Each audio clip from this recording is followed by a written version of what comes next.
Okay, let's get in our next topic and let's talk about Santa, who has been pretty busy this past week. And I guess we could say, well, yeah, I mean, week, but we didn't really get to see her until this weekend when she did um Coachella. So yeah, Madonna's been out and about. She I Feel So Free is the new Buzz single. It's not the official single. I think the official single is gonna be her collaboration with Sabrina Carpenter.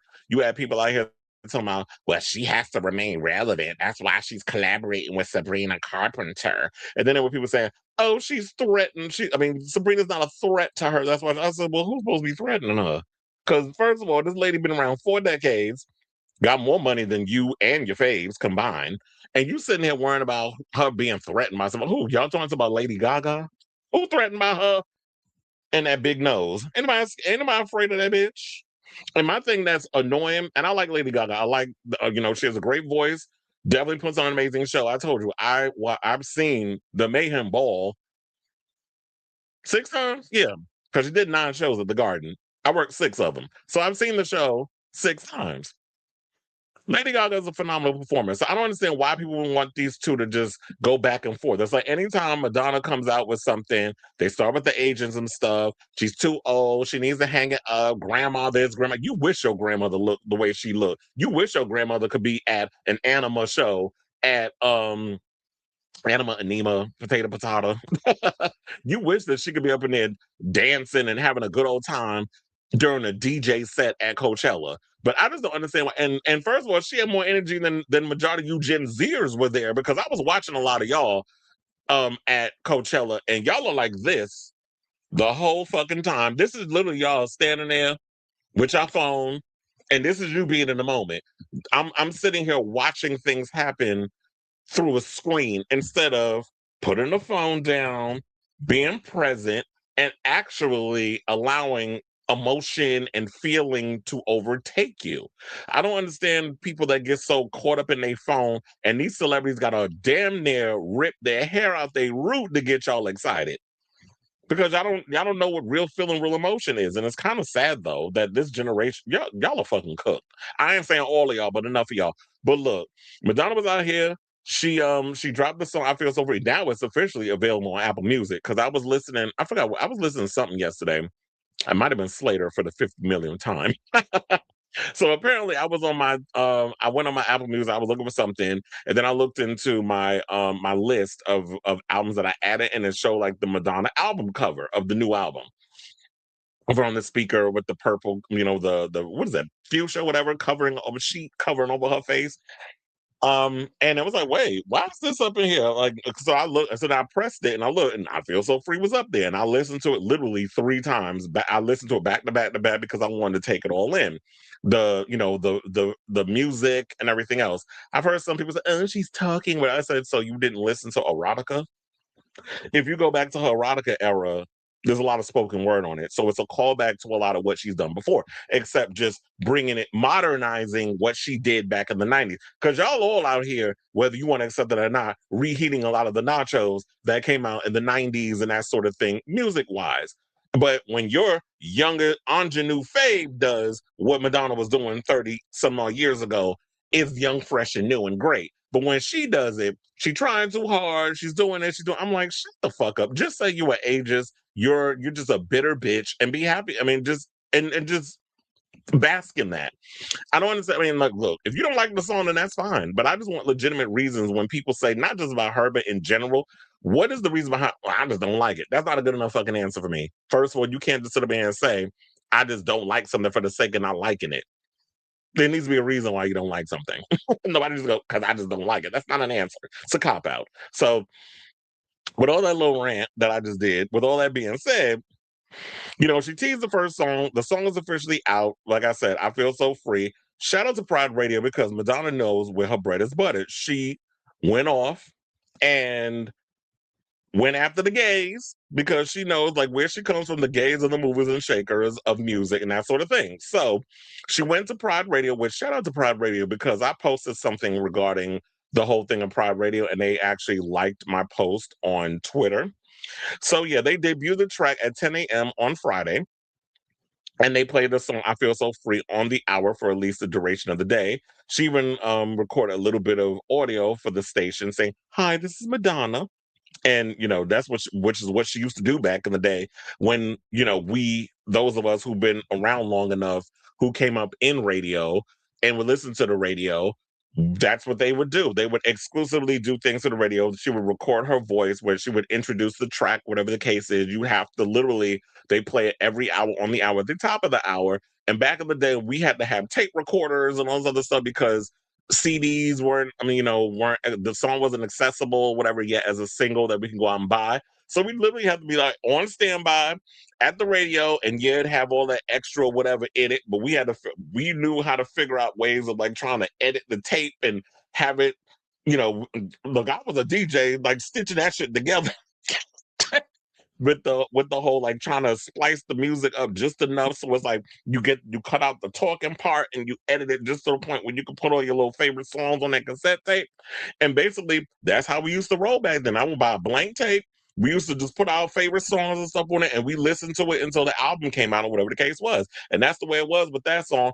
And she's kind of taking it old school with that. So I like the old school marketing. I know a lot of people were pissed off because um, well, why is she doing this like this? Because that was the old way that they used to do it. See, y'all are so used to having things instantly gratified towards whatever it is you want. You want that instant gratification. You want that I want it now type of vibe. Like y'all act all like a bunch of goddamn Veruca salts. I want it right now. What? Because you fucking can't. And you just got like the anticipation. It's about building momentum. It's not just throwing songs out there and then y'all don't appreciate it. She wants us to truly appreciate the music. She wants us to go on a journey. She wants this era because remember, Madonna used to do the whole personas era thing, which she does hint at in the "I Feel So Free." When you listen to the lyrics, I want creating a new identity, all these other things. That was what she did, which is why they always called her the mother of reinvention. Whenever she would come out with different eras, she'd have a new look.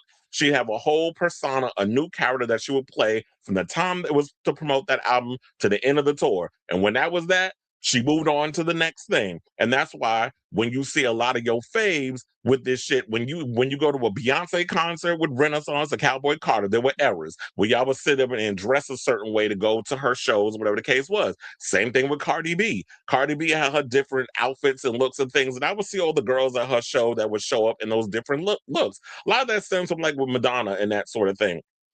Where people come dressed up as her of her different eras, especially with the drag queens like Madonna and a bunch of them, where they would come up in there in a certain look.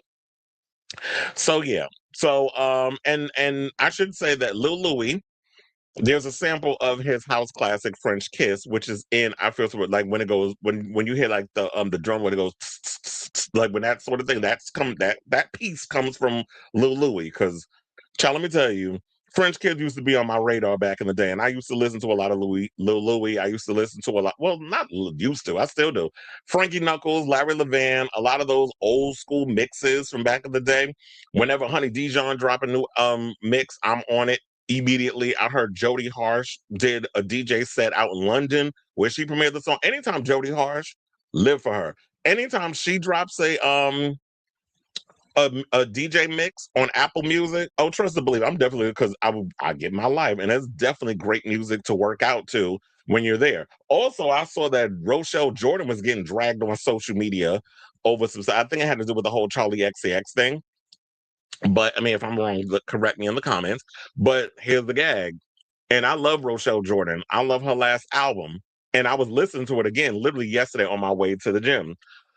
Um, a lot of the house elements and a lot of that drum and bass, like it's like a black girl who brings a lot of those elements. So like if you like Kate Trinata, you like a lot of that type of music, or definitely listen to Rochelle Jordan because she kind of brings that soulful house vibe. And they said that Madonna used her as a reference point for this record. So Madonna is taking references from Rochelle Jordan, who a lot of y'all probably haven't heard of.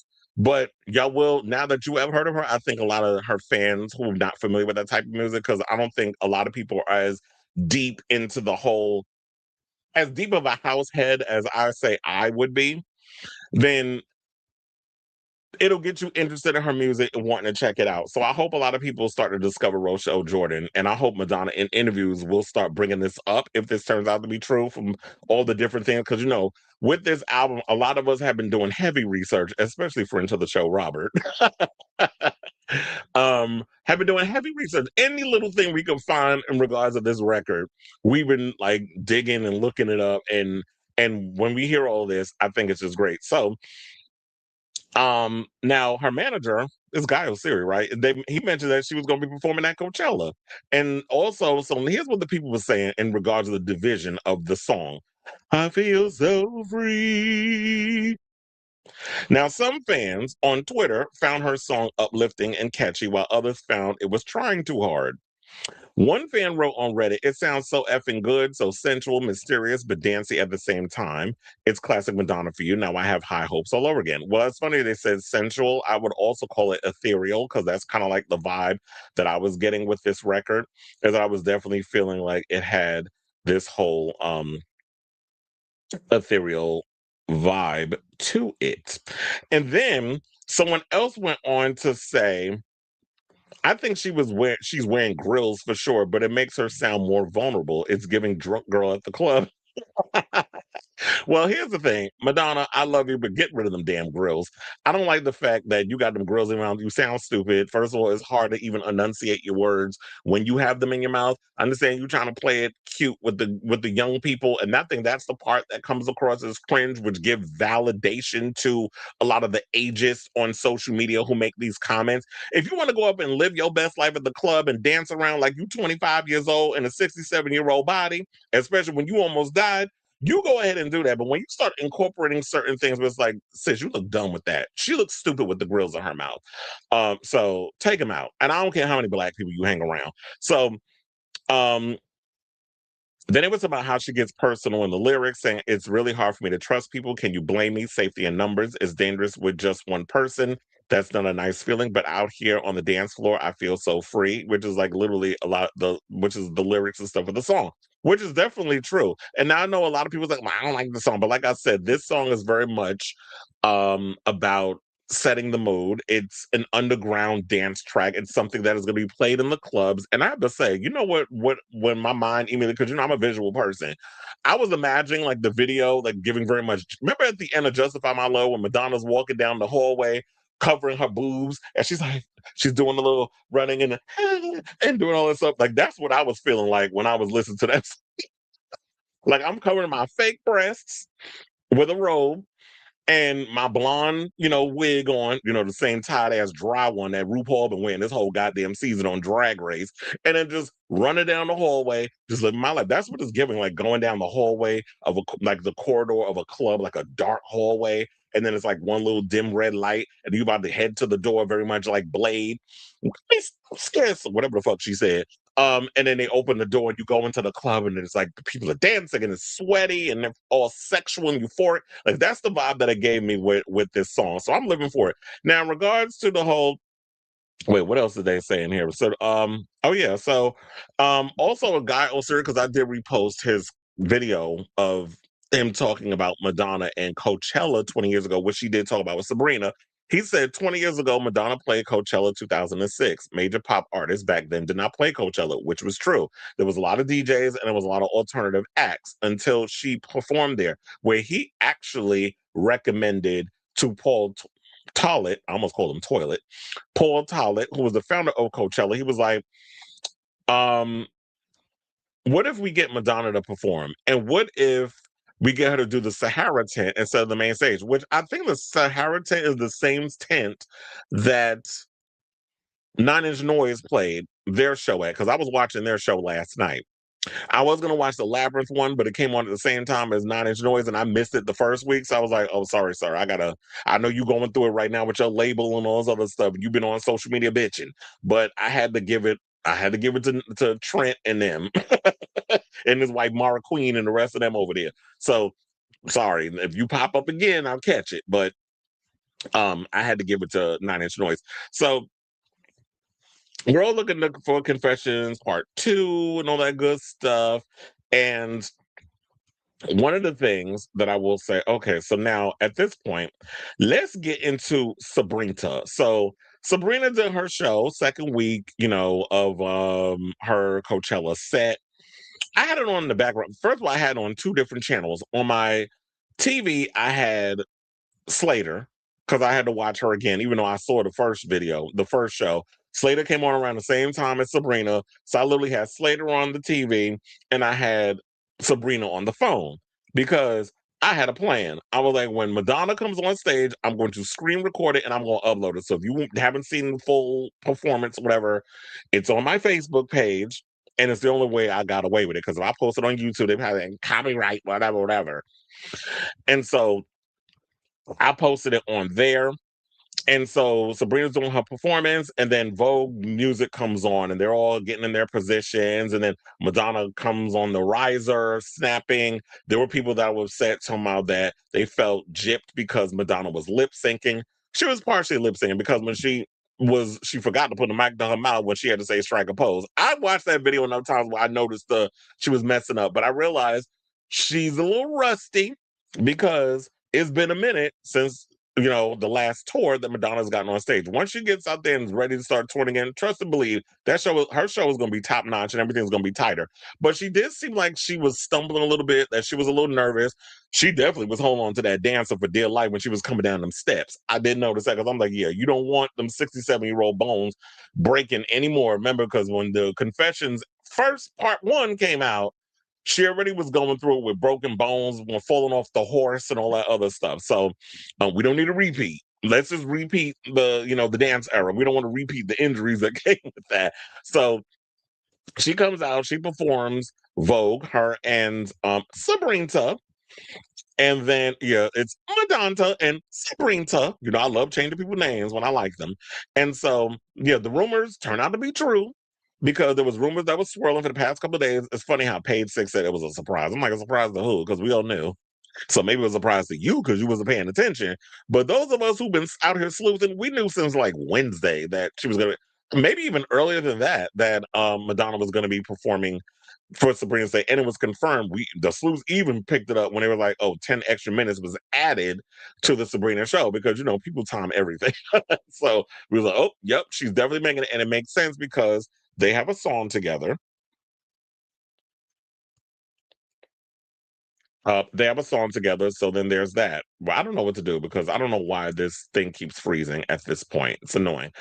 So, so yeah, she was performing Juno, and then she brought out Madonna. And then they performed their new single, which is supposed to be off Confessions too. I don't even know the name of the song. Like they just came out, they just started performing.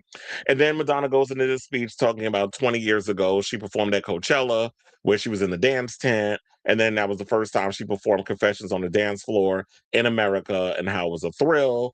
And she can't imagine that it's a thrill you back 20 years later in the same boots and the same corset. And yeah, mama looked good. The thighs was dying. I'm like, child, if they ever wanted to remake one of the Bond movies, she could play Zenya on the top because she could crush somebody with them damn thighs. Because I was like, yeah, she's looking meaty. Not saying she's fat, but I'm just glad it's the meat on the bones. Because once upon a time, I used to worry about Madonna. I used to think she was too damn skinny at times. And yeah, you were. I'm glad you were fit and everything, but I like seeing women with a little meat on their bones. So she looks healthy. But I know she likes to push herself when it comes to working out and fitness and all that other stuff. And so if you go online, you can see all the clips and things. I don't even know if I hope they actually post the full performance of her and Sabrina, that whole segment. I hope they post it on YouTube. I mean, I think Coachella, you'd be a fool not to. Just like y'all need to put Yes God up on of Slater's online, because even down with that new metal growl that she does, because I was like, that clip needs to be released because that was definitely a good performance. But so the new album, I think we talked about this. It's coming out on July 3rd on Warner Brothers. According to Apple Music, it says 17 tracks. It's technically 16. I think the 17 track is the little video that they have of like her in the like this it's basically this visualizer. Let me go back to it. Yeah, this visualizer is like literally this, and you see like a little visualizer And that's basically it. So that's basically the 17th track, but it's 16 tracks. Oh, I didn't even tell y'all. I went on Madonna.com, and y'all know I don't normally buy physical media, but the other day I went on Madonna.com, and that shit was $35, but I ain't care. I did buy the 16 track CD. So that should be coming out around the time of the album. I should be getting it in the mail. I'm excited for that. So I'll definitely be able to get that when it comes out. Also, they said that y'all know Carmen Sabrina dropped a new single for what was it, the video for her house tour, which is off her Man's Best Friend record with Margaret Qualley and Madeline Klein. Okay. I mean, no shade. I like Sabrina, but I mean, as you know, I like that she's out here doing her thing. She performs, she performs the house down, all the stuff. Her music I just can't get into. It's just too sugary sweet for me. It's a little too girly. I like a little edge with my women. I like when the girls be out here with I need a little grit from them. And who knows, maybe, what this era of what Madonna's going through, maybe hopefully it rubs off on Sabrina.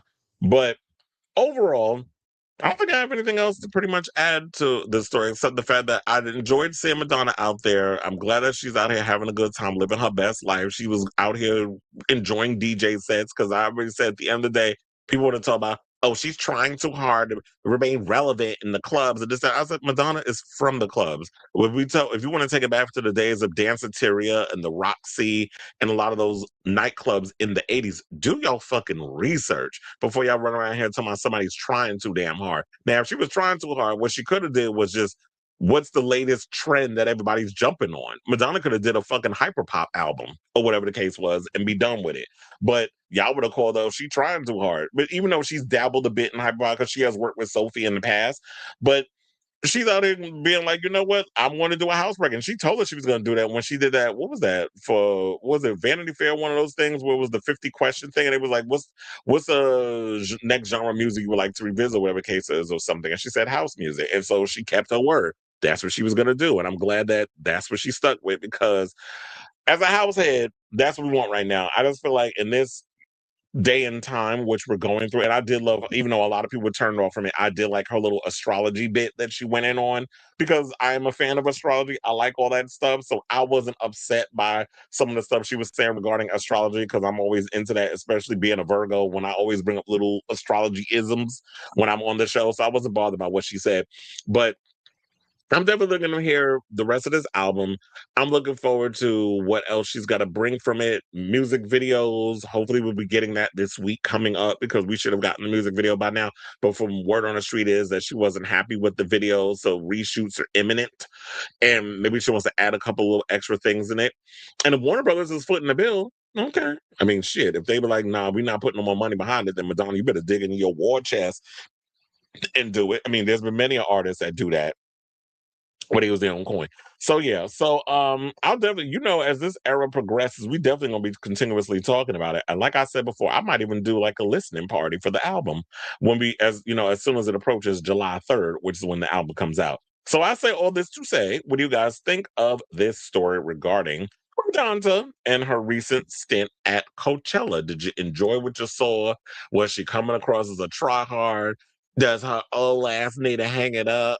Funny how y'all would never say that to people like Bruce Springsteen and Rolling Stones and so many others who are still out here rocking it and performing um at their concerts, and they still pulling in people of a certain age. Like Billy Joel, they're still pulling people.